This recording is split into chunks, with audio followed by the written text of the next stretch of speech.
Chapter number 23, The Greeks. Now, while after Solomon, whose reign was probably about 960 BC, the divided kingdoms of Israel and Judah were suffering destruction and deportation, and while the Jewish people were developing their tradition in captivity in Babylon, another great power of the human mind, the Greek tradition, was also arising. While the Hebrew prophets were working out a new sense of direct moral responsibility between the people and an eternal and universal God of right, the Greek philosophers were training the human mind in a new method and spirit of intellectual adventure. The Greek tribes, as we have told, were a branch of the Aryan-speaking system. They had come down among the Aegean cities and islands some centuries before 1000 BC. They were probably already in southward movement before the pharaoh Thutmose hunted his first elephants beyond the conquered Euphrates, for in those days there were elephants in Mesopotamia and lions in Greece.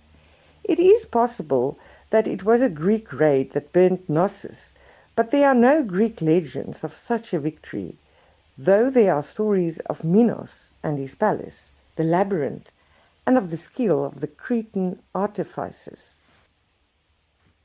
In the picture you can see statue of Meleager. Note the progress in plastic power from the earlier wooden statue on left. Photo by Seba and Folier.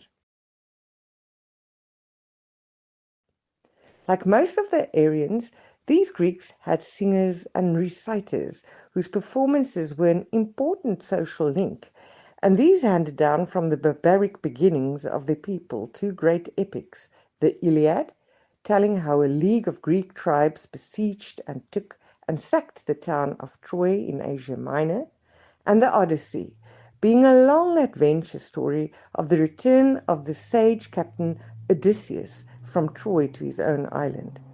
These epics were written down somewhere in the 8th or 7th century BC, when the Greeks had acquired the use of an alphabet from their more civilized neighbors, but they are supposed to have been in existence very much earlier. Formerly, they were ascribed to a particular blind bard, Homer, who was supposed to have sat down and composed them as Milton composed Paradise Lost. Whether there really was such a poet, whether he composed or only wrote down and polished these epics and so forth, is a favorite quarreling ground for the erudite. We need not concern ourselves with such bickerings here. The thing that matters from our point of view is that the Greeks were in possession of their epics in the 8th century BC, and that they were a common possession and a link between their various tribes, giving them a sense of fellowship as against the outer barbarians. They were a group of kindred peoples linked by the spoken and afterwards by the written word, and sharing common ideals of courage and behavior. The epics showed the Greeks a barbaric people without iron, without writing, and still not living in cities. They seem to have lived at first in open villages of huts around the halls of their chiefs outside the ruins of the Aegean cities they had destroyed. Then they began to wall these cities and to adopt the idea of temples from the people they had conquered. It has been said that the cities of the primitive civilizations grew up about the altar of some tribal god, and that the wall was added. In the cities of the Greeks, the wall preceded the temple. They began to trade and send out colonies. By the 7th century BC, a new series of cities had grown up in the valleys and islands of Greece, forgetful of the Aegean cities and civilizations that had preceded them: Athens, Sparta, Corinth, Thebes, Samos, Miletus among the chief. There were already Greek settlements along the coast of the Black Sea and in Italy and in Sicily. The heel and toe of Italy was called Magna Graecia. Marseille was a Greek town established on the site of an earlier Phoenician colony. Now countries which are great plains or which have as a chief means of transport some great river like the Euphrates or Nile tend to become united under some common rule. The cities of Egypt and the cities of Sumeria, for example, ran together under one system government. But the Greek peoples were cut among islands and mountain valleys. Both Greece and Magna Graecia are very mountainous, and the tendency was all the other way.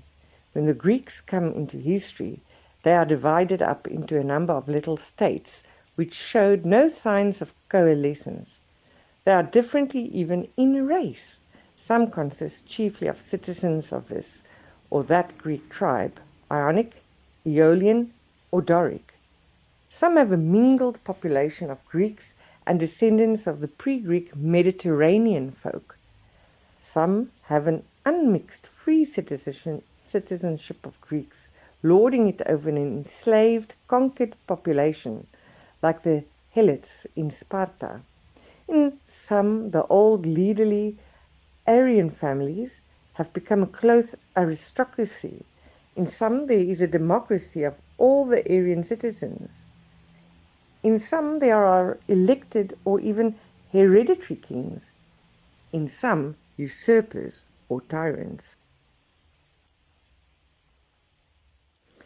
In the picture, you can see ruins of the great temple of Zeus at Olympia. Photo by Fred Boissonas. And the same geographical conditions that kept the Greek states divided and various kept them small. The largest states were smaller than many English counties, and it is doubtful if the population of any of these cities ever exceeded 1/3 Few came up even to 50,000. There were unions of interest and sympathy, but no coalescence. Cities made leagues and alliances as trade increased, and small cities put themselves under the protection of great ones. Yet all Greece was held together in a certain community of feeling by two things, by the epics and by the custom of taking part every 4th year in the athletic contests at Olympia. This did not prevent wars and feuds, but it mitigated something of the savagery of war between them, and a truce protected all travellers to and fro from the games.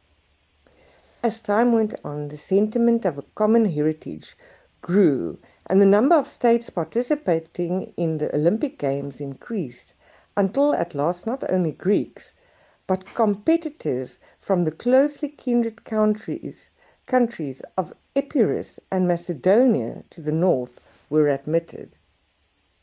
The Greek cities grew in trade and importance, and the quality of their civilization rose steadily in the 7th and 6th centuries BC. Their social life differed in many interesting points from the social life of the Aegean and River Valley civilizations. They had splendid temples, but the priesthood was not the great traditional body it was in the cities of the older world, the repository of all knowledge, the storehouse of ideas. They had leaders and noble families, but no quasi-divine monarch surrounded by an elaborately organized court. Rather, their organization was aristocratic, with leading families which kept each other in order. Even their so-called democracies were aristocratic. Every citizen had a share in public affairs and came to the assembly in a democracy. But everybody was not a citizen. The Greek democracies were not like our modern democracies, in which everyone has a vote. Many of the Greek democracies had a few hundred or a few thousand citizens, and then many thousands of slaves. Freedmen and so forth were no share in public affairs. Generally in Greece, affairs were in the hands of a community of substantial men. Their kings and their tyrants alike were just men set in front of other men or usurping a leadership. They were not quasi-divine overmen like Pharaoh or Minos or the monarchs of Mesopotamia. Both thought and government, therefore, had a freedom under Greek conditions, such as they had known in none of the older civilizations. The Greeks had brought down into cities the individualism, the personal initiative of the wandering life of the northern parklands. They were the first republicans of importance in history. In the picture you can see the temple of Neptune, Poseidon, Paestum, Sicily, photo by Alinari. And we find that as they emerge from a condition of barbaric warfare, a new thing becomes apparent in their intellectual life. We find men who are not priests seeking and recording knowledge and acquiring into the mysteries of life and being in a way that has hitherto been the sublime privilege of priesthood or the presumptuous amusement of kings.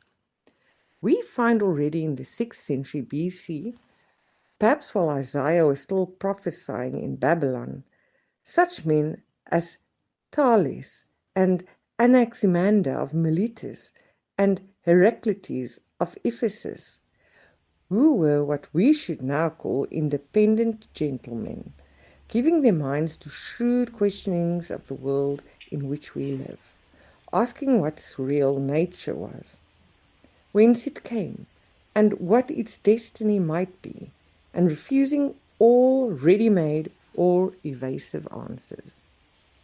Of these questionings of the universe by the Greek mind, we shall have more to say a little later in this history.